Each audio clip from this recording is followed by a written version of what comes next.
Assalamu alaikum wa rahmatullahi wa barakatuh. The last campaign by Israel has been an utter failure. And you could even say that they lost. Yes, they lost this particular offensive, so-called offensive. It backfired in them in the most dramatic way possible. Why? Because you couldn't crush them. You couldn't crush the Palestinians. What was your objectives? You only now say, post the event, that, the objectives was to do X, Y, Z. No, the objective was to try and crush the resistance. And you couldn't do that. Even though they're a small band of people. You couldn't even do that. So no, you did not achieve your objectives. Now your tourism is going to plummet because no one wants to go to a place where there's still volatility like this, where some guy can blow himself up or some missile can drop on your head. You don't know what's going to happen. No one wants to go to a place like that. Who's going to go to tourism for that? So you've destroyed that stream of income. Now you have a lot of money to pay, because you've destroyed your own infrastructure with this war, and you've destroyed other people's infrastructure. In fact, when you're dropping bombs and you know there's a 30% chance it's going to hit a child and a 50% chance it's going to hit a woman or a child and probably a 90% chance it's going to hit a woman or a child or an elderly person, and you kill over 200 people in less than 2 weeks using the most sophisticated technology, you kill them, and you don't even have the dignity and the self-respect to reimburse those families. The families that the people you killed. Why don't you ask about them and say, you know what? Who are you so we can reimburse, we can help you out in life? Those buildings that you smashed, broken down, why don't you try and get money raise money for that and try and what's that got to do with your struggle? So is that really, if you really want us to believe that you're not going against civilians and you're not trying to kill them and actually target them, then why is it the case that you've left them stranded in the way that they're stranded? You haven't even offered monetary compensation, you bastards! You are bastards! And you have destroyed your image in front of the international community.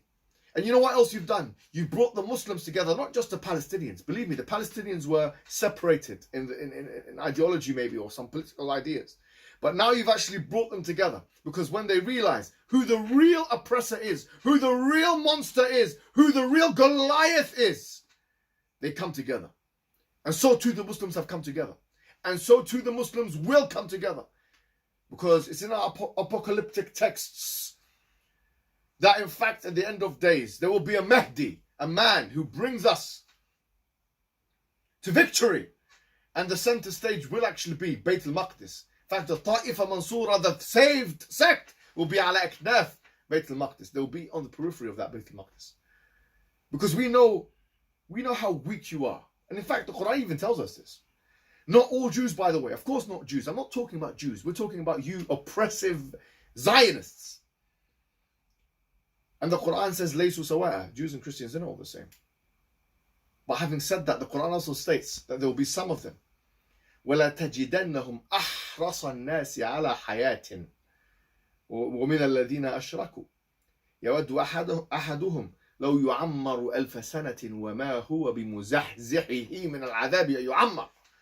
That one of them wishes that they can live for 1,000 years. For 1,000 years. And they won't even be able to avert the punishment if even they live for that long. You value your life. And the mark of someone who won't take risks and who will be limited and scared and cowardly is that they have nothing to die for.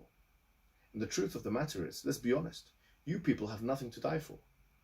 As we have seen with the Palestinian people, that their resolve is so strong that life and death for them are the same.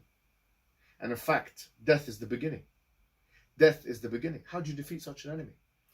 You can't, and that is the reason why you have failed. And it's a tragedy that the civilians have died from your side as well.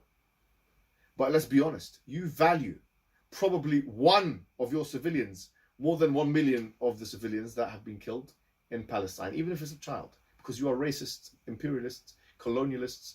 All the bad things that anyone can say about you, bastards, can be said and should be said about you. Absolutely.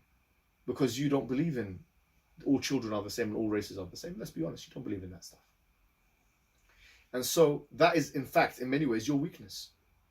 It's your weakness because you are shocked about what happened.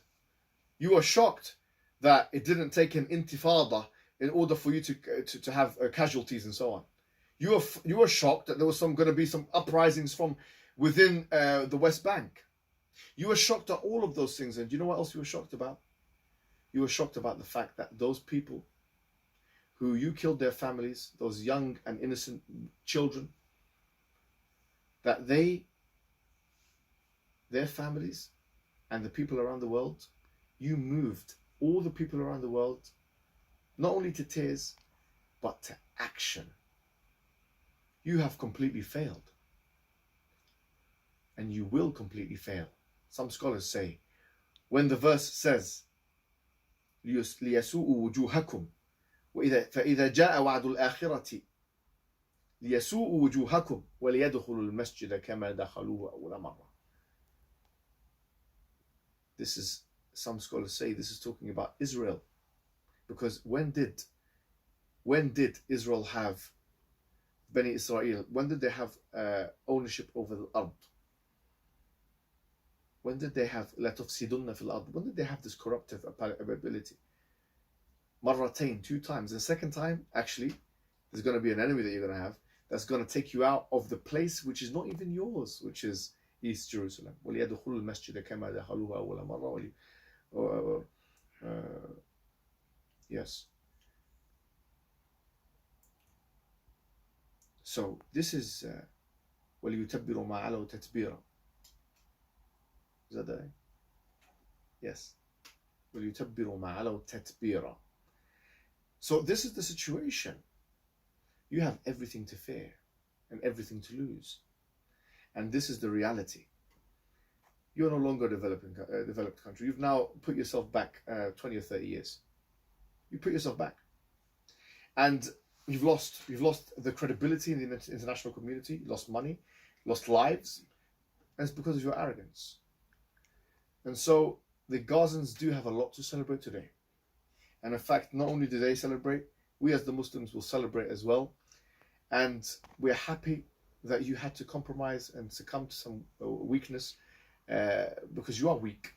We are, I hope, I believe that all the Muslims that are watching me today, and even those who are probably just fair-minded people, not even Muslims, hope that I see the day where we liberate East Jerusalem fully from your oppressive and occupying rule, and that we go into the masjid as we went into it the first time, as the Quran states, and then you will know what time it is.